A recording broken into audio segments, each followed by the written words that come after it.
Okay, this story doesn't have a name. It's just an excerpt from a story about when I was 16 I went to South Africa, so it's from the perspective of a 16-year-old. Just remember that. You don't have to remember, whatever. The whole village is awake. On Christmas Eve, the air is full and hot, and they're all awake, and they're all dancing, and they're all drinking. I'm standing in a yard, holding a cup, and there's a 14-year-old boy, and he's drunk, and he's holding hands with Pulang. He probably isn't 14. He's probably 17.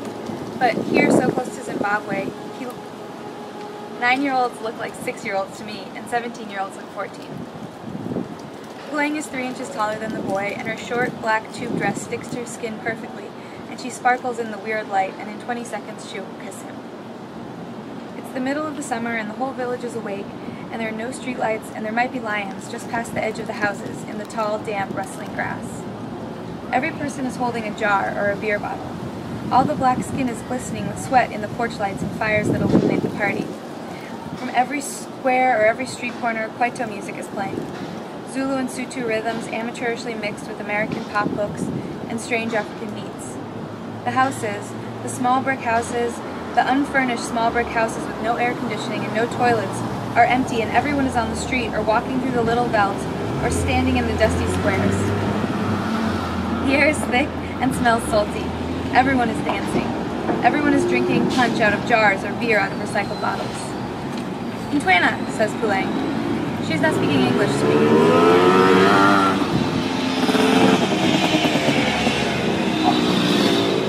She's not speaking English to me. She's mad because I hung up on her boyfriend, one of her boyfriends, when he called on my cell and wouldn't say hello to me. Now she hates me and I hate her, and the only language I get is Sutu. Quit saying. Nothing, Pulang. Nothing. Just watching. I'm not doing anything. Ntwena, says Pulang, pushing a boy towards me. Now she's my pimp. Lizzy, she tells me the boy's name, the opposite of her name. Lizzy, place of light. Pulang, in the ring. After that, Pulang and her 14-year-old love interest are gone. I hold a jar of punch and wonder if I drink it, if it'll make me go blind. Lizzy stands next to me in the thick, warm dark, too close. This village has only spots of electricity. In this village, a bath involves a bucket and a cloth, and washing my hair is a freak show. Lizzy is taller than me, and his age could really be any age. I wonder what Pulang told him. I assume she said he could have me. I wonder what he thought that meant. I love you, says Lizzy. This is English. It seems likely this is the only English he knows. I love you. In the dark, it's hard to make out the details of Lizzy's face. His head is shaved. He is drunk. Very drunk, and he smells like he's been drinking and sweating all day. We're just standing there, and he falls a little, partway into a fence behind us. I grab him so he doesn't get caught up in the chain link and the bush, and he pulls my head down to his. I kiss him for a minute or two because I can't think of what else to do. I love you. He's steadying himself and coming up for air. He may not see a white person for months and months besides me. Almost surely he'll never kiss one again. I'm not sure he will ever kiss me again, either. I love you, he says it again.